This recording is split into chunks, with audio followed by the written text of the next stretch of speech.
not merely seeing reality, it is touching the truth.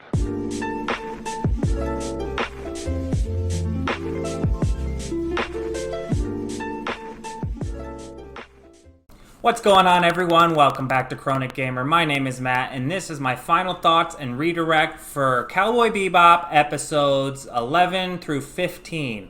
So go ahead, click the link in the description, come back here to YouTube, let me know what you think in the comments. If you're currently watching this on YouTube and you want to see next week's reaction video, check out my Patreon. I usually post within 24 hours of posting on YouTube. You'll get next week's reaction video over on Patreon.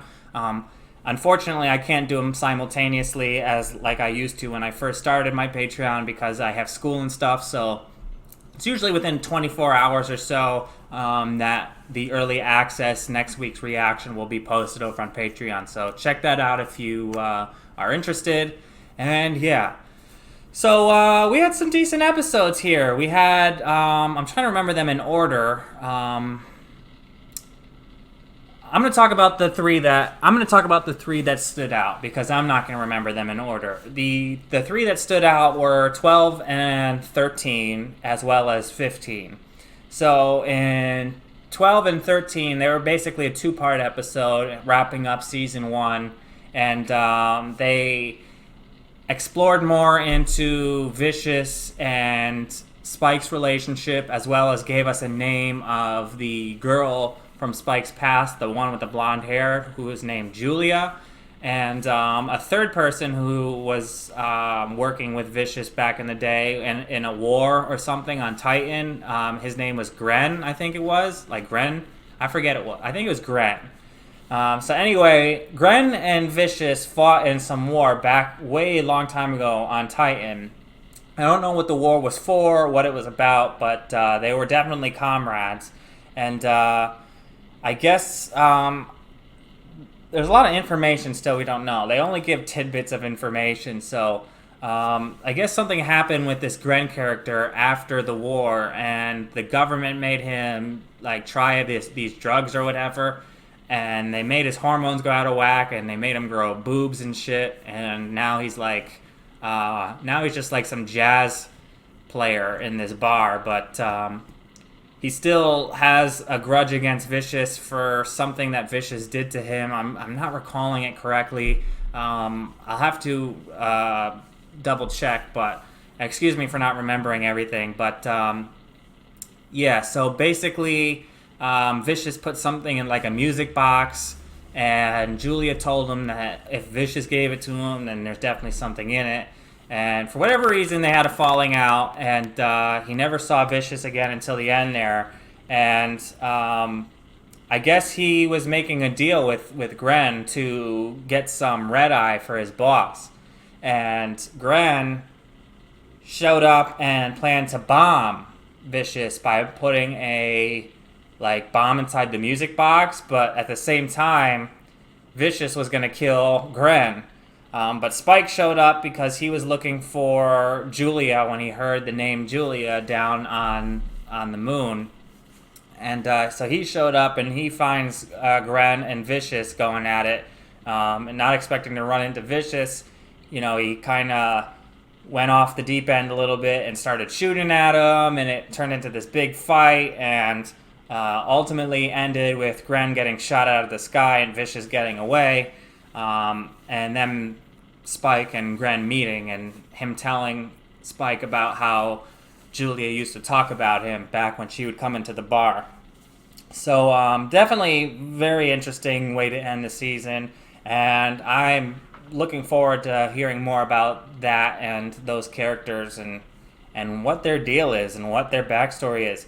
It seems to me that this series focuses more on their day-to-day life and then gives you tidbits of their backstory, which is the actual story of this, as well as, you know, some resolutions to their backstories. Like, we got Spike's backstory a little bit, we got Jet's backstory, and in episode 15, we got Faye's backstory a little bit. So she used to be, like, we don't know who she was. She doesn't even know who she was, but apparently she was in some terrible accident, and they put her into cryo sleep for 54 years. And when she woke up, she found out that she had all this debt to the doctor who saved her, and no memory of who she was. So I would have ran away too. She ran away because she didn't want to deal with having to pay, and she thought that this lawyer was there to help her out, but it turns out this dude was just another piece of shit, probably even a worse piece of shit than the doctor, who saved her without her consent and is now charging her for it. Yeah, he like faked his death and transferred all his debts over to her so that he wouldn't have to worry about it. And then he like went and got these fat implants, and unless that was a lie and he just got fat, I don't know. But he changed his like appearance a little bit, and yeah, so Faye meets up with him and tries to get more information about who he is, but he just continues to lie and shit. And eventually Faye realizes that he's a piece of crap. Well, she knew he was a piece of crap, but she realizes he's an even bigger piece of crap and decides to get the bounty that's on his head anyway. And even though it was a small fry bounty, they basically got almost nothing for it. But yeah, these were great episodes. We got to see more of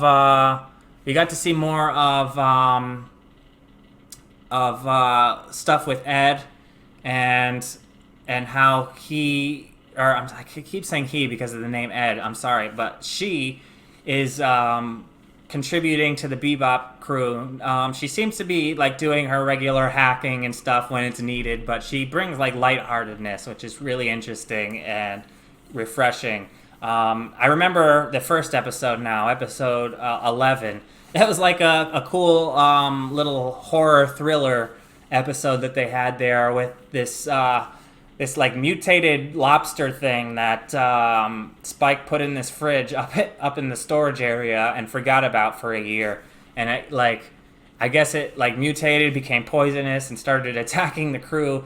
And the whole episode was like this silly thriller horror type episode, and with a lot of lightheartedness and funny bits that Ed brought to the table. But yeah, these episodes were great. I really enjoyed them, and I liked how they brought a lot more story to the table with lightheartedness and actual backstory to these characters. So yeah, I can't wait to see the rest of the series. We're about I think about 3/5 of the way through at this point, so I'll probably be doing five episodes in my next reaction, and then finish out the series with the last 6 episodes, because I believe it's 26 episodes if I'm not mistaken. So yeah, about 2 more reactions after this, and we'll be all done with Cowboy Bebop. And it is quite a journey, even though I'm watching this quicker than my other ones. This is quite an interesting journey, and I've grown to really like these characters quite a bit. So let me know what you think in the comment section, and if you haven't already, like and subscribe. And until next time, I'm Chronic Gamer. Peace.